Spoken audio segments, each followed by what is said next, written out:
And French police have clashed with migrants this morning as hundreds crossed the English Channel for the second weekend in a row. And GB News can reveal members of the Gendarmerie, thank you, Charlie, fired tear gas and clashed with a large group of migrants as they attempted to launch a small boat from a river near Dunkirk. Well, GB News Home and Security editor Mark White joins us now. Mark, what can you tell us? Well, pretty violent scenes, I have to say, in the town of Grand-Fort-Philippe, which is just a few miles from Dunkirk. This is a popular point where boats are launched from the rivers in that area. So we can show you the first video that we've obtained showing the night time. This is the early hours of this morning, about 30 migrants there pushing that boat down the river bank and into the river there. And you see a light that is illuminating that on occasions. That is the police that are arriving on the scene there and shining their spotlights on that group. As I say, these river launches are fairly common because what happens is they launch on the rivers, then go out into the open sea to pick up more migrants from the beaches there. But the police arrived and immediately began confronting them. The second video we can show you shows those confrontations with tear gas being fired in volleys along this particular riverbank. You can hear the screams of the migrants as well, screaming at those officers who are firing the volleys of tear gas. I mean, God only knows what the poor people of Grand-Fort-Philippe make of all of this. This is such a regular occurrence for them now. Violent clashes between migrants and the police, tear gases that will, of course, seep in through the windows and into the bedrooms of these poor residents as well, having to put up with this, because you can see there how that tear gas has enveloped the houses along the riverbank as well. Now, despite this confrontation with the police, we understand that this boat was still able to get into the river to launch, to head up the coast there and to pick up more migrants. And as we speak, it is another bumper day in the Channel in terms of those arriving. The second weekend in a row where hundreds of small boat migrants are crossing the Channel. You're looking at the latest exclusive images from GB News, looking down onto the harbour at Dover, the area where the small boats, the border force vessels, come in to that area, the Western Jetfoil, where they are offloaded. And I can tell you that so far more than 300 migrants have arrived in Dover. Hundreds more are still out there in the Channel. It has taken the total number of migrants who have arrived across the English Channel so far this year to now more than 41,000. There's nothing more important than keeping your money and your identity safe online. And with so many VPN options available, choosing the right one can be pretty daunting. But this video's sponsor, ExpressVPN, is making the choice easier for GB News viewers. ExpressVPN is offering up to 75% off, plus 4 extra months free. That's top-level security from just £2.49 a month, and you're covered by their 30-day money-back guarantee. So just click the link in this video's description or scan the QR code now. Remember, when you're online, you are often sharing personal data, so hackers can steal your information, your passwords, your photos, and your bank details in just seconds.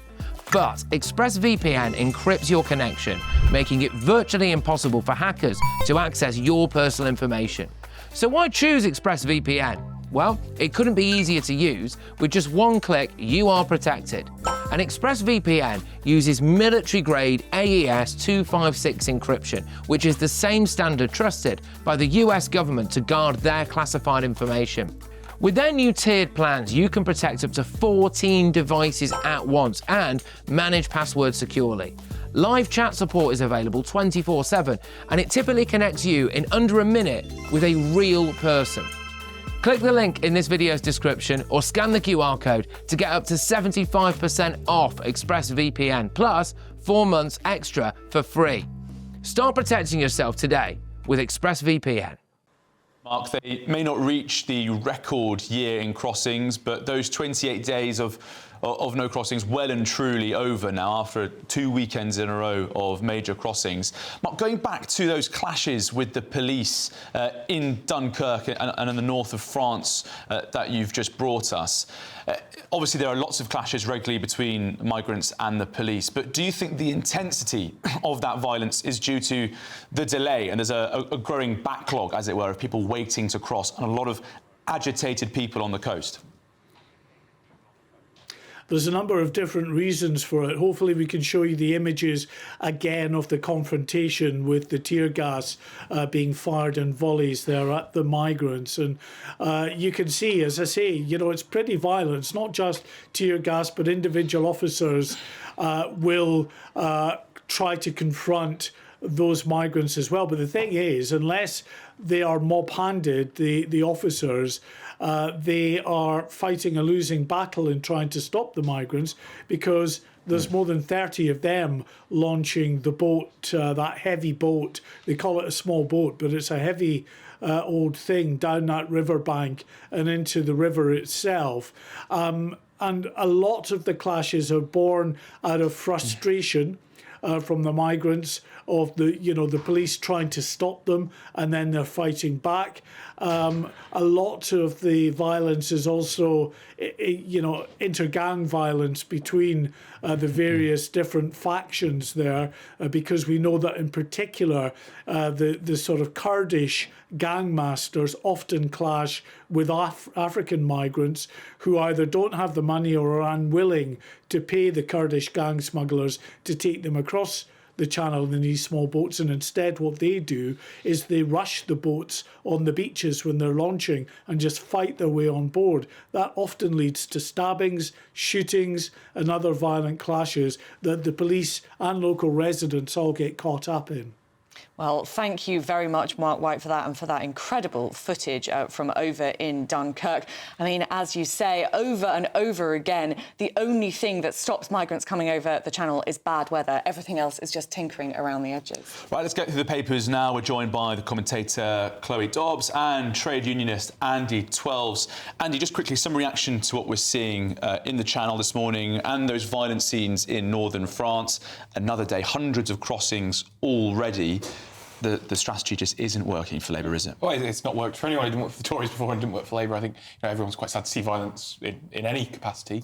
But I think the French do need to book their ideas up and start taking a bit of responsibility from their side. Unfortunately, as much as perhaps some would want him to be, Keir Starmer is not stood there on the beaches of France, stopping people getting to the boats. That is the job of the French police. Well, Chloe, what can Starmer do actually to turn this around? He has actions he can take. There are levers he can pull. Well, I mean, first of all, him cancelling the Rwanda policy on the first day. I mean, it was debatable whether it was going to work or not, but that at least could have been tried. And also, we need to leave the ECHR to be able to actually create a meaningful deterrent where we can actually deport people. I think this one-in, one-out swap is not exactly proving very effective. They can't even seem to send 50 people a week, but even if they did achieve that, it's not really a meaningful deterrent, is it?